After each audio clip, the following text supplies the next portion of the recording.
Hello YouTubers, I'm Adrian.EXE. Welcome to my first game review. In this video I'm going to be reviewing the remake of Resident Evil 3, a game completely overshadowed by another sequel involving zombies. Yes, I'll be getting to that one too. Just one second. Man, this seems dangerous, right? Anyway, Resident Evil, a series spanning 24 years that was created by Capcom with the intent of abnormally increasing their audience's heart rate and inducing nightmares. Growing up, I was a huge fan of Resident Evil 4 and 5.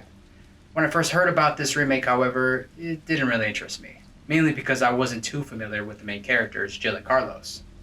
But it was a Resident Evil game and it was well received by critics, so I decided to check it out. For those unfamiliar with the plot, here's a quick spoiler-filled summary. On the heels of Resident Evil 2, we are reintroduced to Jill, a member of RPD's Special Tactics and Rescue Service, or STARS, who is stationed in the already zombie-infested Raccoon City to investigate Umbrella, a stand-in for Purdue Pharma, for their role in the spread of the T-virus. Soon after being tricked into thinking that this remake is in first person, Jill is attacked by a monster by the name of Nemesis, who has several bones to pick and crush with STARS officers. Upon escaping her apartment complex, we meet and say goodbye to fellow STARS officer Brad Vickers. Jill then runs into Nemesis before being saved by Carlos, a mercenary who works for the Umbrella Biohazard Countermeasure Service, or UBCS. After the rescue, Jill is then introduced to another UBCS member, the platoon's leader, Mikhail Victor. The platoon was planning on using the subway to evacuate the city, but the power needs to be activated. Jill agrees to help with this task, and after many zombie dodges, a few encounters with Mr. N, and an interesting puzzle or two, Jill gets the subway power back on and makes her way back to the subway station, while once again being chased by her Nemesis. However, Nemesis refuses to back down, so Jill distracts and fights Nemesis to buy the UBCS mercenaries some time to make preparations to depart. Jill makes her way back to the subway station, then departs the station with Nikolai and Mikhail. But Nemesis isn't willing to let Jill go just yet. In pursuit of Jill, Nemesis kills civilians. Meanwhile, Nikolai escapes to the next car over and blocks Mikhail and Jill's escape route. That's when Mikhail unspontaneously combusts in an attempt to kill Nemesis and save Jill, which derails the train. Our perspective then switches to that of Carlos, who is still in the city with Tyrell trying to locate an Umbrella researcher and the T-virus vaccine creator, Dr. Nathaniel Bard, at the Raccoon Police Department.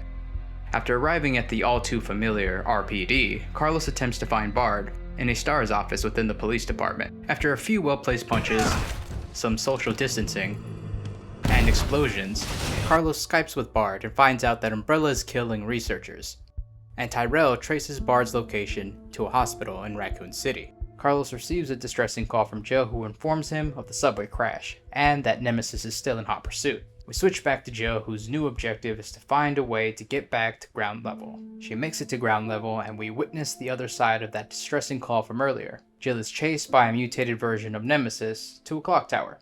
Jill lays the smackdown on Nemesis once again. It responds by playing mutated possum and infecting her with the T-virus. Approximately 12 hours later, Carlos finds her and takes her to Spencer Memorial Hospital, which is presumably the location of Dr. Bard, coincidentally. We switch back to the perspective of Carlos and search the hospital for the vaccine in Bard. After a few well-placed headshots, well-timed dodges,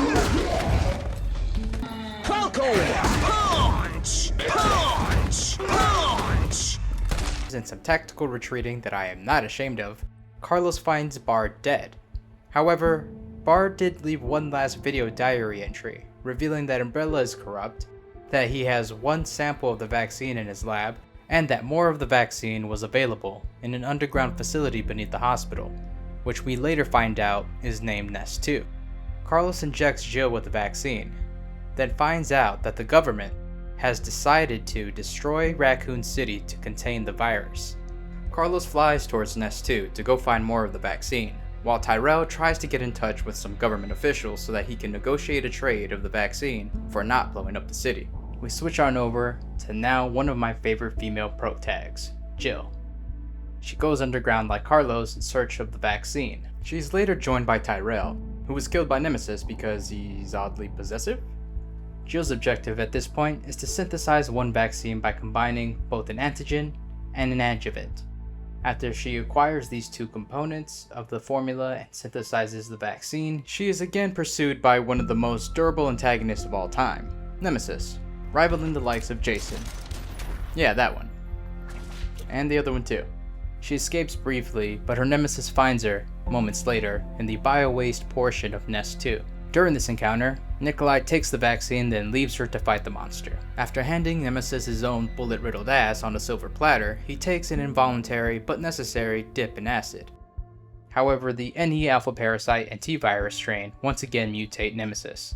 It's almost like the mutations are aided by a catalyst made up of 1 part ass whooping and 1 part Jill sandwich. Dated references aside, we get to the final showdown, and Jill uses Fortune's railgun, or Snake's railgun, to put an end to her enemy, Nemesis. Next, Jill goes to the hospital's helipad, where she finds Carlos incapacitated. She is disarmed by Nikolai, who then destroys the vaccine and admits that he only cares about himself and his own net worth.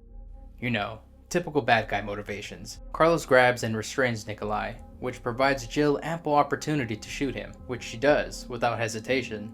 What can I say? I guess witnessing someone shooting a vaccine that could have saved a city whose citizens are probably self-isolating triggered me. Anyway, Jill and Carlos both escape and leave Nikolai to die. And that's the basic non-comprehensive summary. What did I think?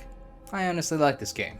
The controls, the challenge of hardcore mode, the fact that my knife didn't break, and the intense and creative boss battles that made this Resident Evil an exhilarating experience. I've noticed that recent Resident Evil games have a quirk about them that make each installment unique. Resident Evil 3 brings guns back to the forefront of self-defense, to the point where I can count the number of headshots I need to kill a zombie, which is about 5 unless you hit some magical spot that makes it 2.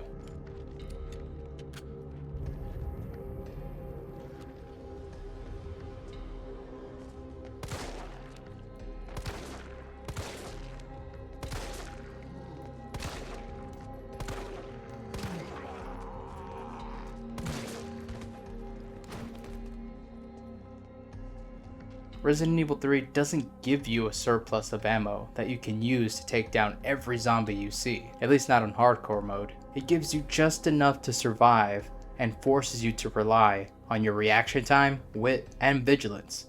Unlike other installments, there is no melee except for Carlos's One Punch Man. When it comes to game mechanics, I loved and hated the dodging mechanism. I loved the ability to dodge and utilize a counterattack, but I hated the futile practice of trying to predict when I should dodge. The difficulty with dodging stemmed from my inability to consistently predict when I should dodge regular zombie enemies. As you can see from my gameplay, I had no problem dodging Nemesis's slow, overly telegraphed attacks. Another minor gripe was that some of the clues for opening locks were a bit cryptic, but this was pretty much balanced out because what was in the safes and other locked cases wasn't essential. As far as the other game mechanics are concerned, some aspects of the game I didn't like were the automated jumping, unskippable death animations, and the inability to stop reloading so that you can dodge or shoot. As far as the story is concerned, it was okay, if evaluating the game's story on its own. There weren't a lot of real visible consequences for the choices made in game. You had different endings in Resident Evil 7, but here you get one ending and one path to take that leads to the same consequence, which is the city getting destroyed and Jill vowing to take Umbrella down. Concerning character development, Jill does learn to be more trusting, becomes more pragmatic without losing her sense of compassion, while Carlos learned to be less trusting of his employers and entered a more woke state, which is the opposite of being in sicko mode. However, as far as relatability is concerned, neither Super Cop displayed any character flaws that made them relatable. In fact, Jill's supposed flaw of caring too much for others actually leads her to succeed in stopping Nikolai from completing his mission objectives. The lack of flaws and the length of time dedicated to getting to know Jill and Carlos on a more personal level made the characters less relatable, at least in my opinion. On another note, I thought the conflict between Jill and Nemesis was interesting. Here we have a conflict between a deranged brute with a one-track mind, the title of that track being Shoot for the Stars.mp3, and the tenacious, courageous Stars Officer Jill. A conflict that doesn't escalate with words, but through every battle, with the last battle being the peak of that conflict. People can say, well, it's a Resident Evil game, what kind of story did you expect? But take a second glance at Resident Evil 7 and tell me what you think.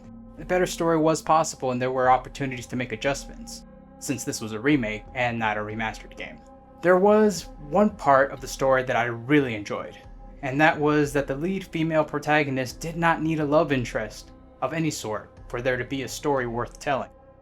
Regarding the consequences of the actions of Jill and Carlos, again, spoiler alert, almost the entire city was presumably zombified, and others were killed by Nemesis, so the bombing didn't really seem like a big deal. It would have been different if we saw many of the people still in the city looking up at the oncoming blast. Carlos and Jill did lose some people they knew, but we really didn't know much about them, as their screen time was minimal.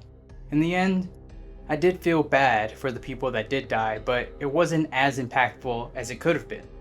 I also thought the game was going to end with the battle with Nikolai, but it didn't. The game builds Nikolai up to be one of the more resourceful and cunning enemies in the game, but the game ends his story with one bullet. Of course, the other issue was the lack of variety when it came to boss battles, which I'll give a pass to because of how creative the battles were. I'd give this game 3.5 Mr. Charlie dolls out of 5 in the survivor horror genre. It was a classic Resident Evil game in my eyes, even if the story wasn't as good as it could have been. Thanks for watching my first game review. If you like this type of content and want to see more, feel free to like, subscribe, and hit that notification bell, as if it was a zombie that cost you your last green herb. Also, don't forget to leave your thoughts on Resident Evil in the comment section below.